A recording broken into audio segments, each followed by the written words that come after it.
Okay, guys, we're back. So this is the infographic or the cheat sheet that I put together for your profile.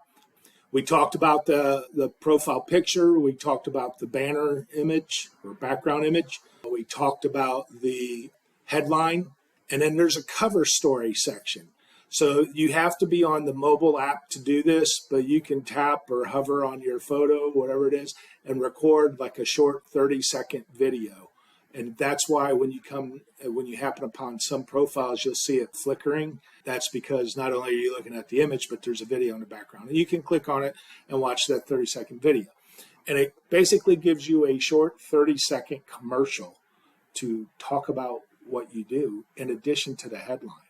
So I do recommend folks to use it, but I don't always have it employed either. After your name, there's like a little voice thing for pronunciation. If you got a difficult name, you can sound it out for them. Obviously, Jim Helms, pretty simple. Okay. On the name part, if you want to have, put some credentials like MD, CPA, whatever, you can do that. LinkedIn will let you do that. But if you put anything else in there after your name, they'll take issue with it. Okay. Now, one other thing that I want to point out is creator mode. I recommend you turn it off unless you are truly trying to be a creator. Okay. So what this does, mine is on right here. Normally you'll see a connect button and you don't see that, you see follow. The intent for the creator mode was for those that are producing a lot of content and they become viral or they're famous from other platforms. All right, look at Tony Robbins. He's got millions of followers. Or anyone from Shark Tank as an example, right? They've got millions of followers. LinkedIn limits you to 30,000 first level connections. And so this is their solution to go beyond that, where they're not your connections, they're simply your followers. All right. And if you're in creator mode, then they'll click here and follow you and never connect with you. Can't technically message them because they're not a first level connection. Pro tip, if you happen on one and it says follow, if you click more, a menu opens up and then you can click on connect. Okay, that's how you would connect with somebody that had creator mode enabled. So again, until you're over 25,000 or unless you're generating content on a consistent basis, I would take that off. And really the main motive would be the first level connections. Okay, the about section, and this is important, guys. It's not a resume. Okay, that's where your experience and stuff like that. Do what you want with that. Okay. But the about section, guess who it's about? It's not about you, remember? Actually, it can be. I can expand this, and you'll see mine is probably about 6 paragraphs long. But the first 2 paragraphs are about my prospects and my targets. The rest of it's about me, right? Where I validate some of the things that I'm saying about them or for them and how I can help them.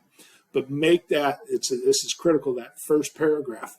I'm going to guess over half of them aren't going to read this stuff anyways. They're not going to make it past your headline and banner image. That's why those are so critical. But the ones that do, this is the third most important part, is that first paragraph of your about section. Make it about them. You're not restricted on word count like you are in the headline. Okay, so you can elaborate more.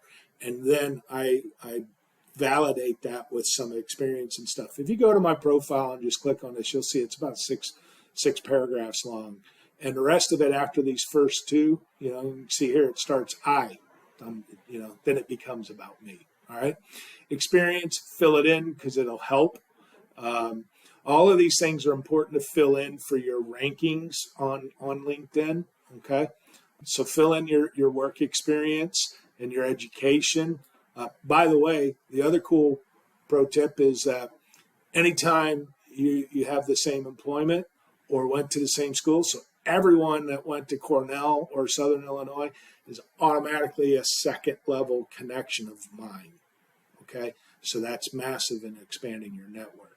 Okay, license certifications, if you have them, it's relevant for some things, not for others. Skills, I recommend you, again, I recommend you fill out all of these sections because that's going to position you higher in search result rankings if you've completed that profile. So just fill it in there. And you don't have to show all 50 skills or whatever it is that they let you do, but I would at least put the main top 10 anyways, okay? And then recommendations, I think it's important to have some clients validate your abilities, okay? So that's the cheat sheet. This is probably a year old. I think I prepared this sometime in early 2022 or late 2021, whenever it was, but it's still relevant. Not a lot of this stuff has changed any, okay? I'll see you guys on the next video.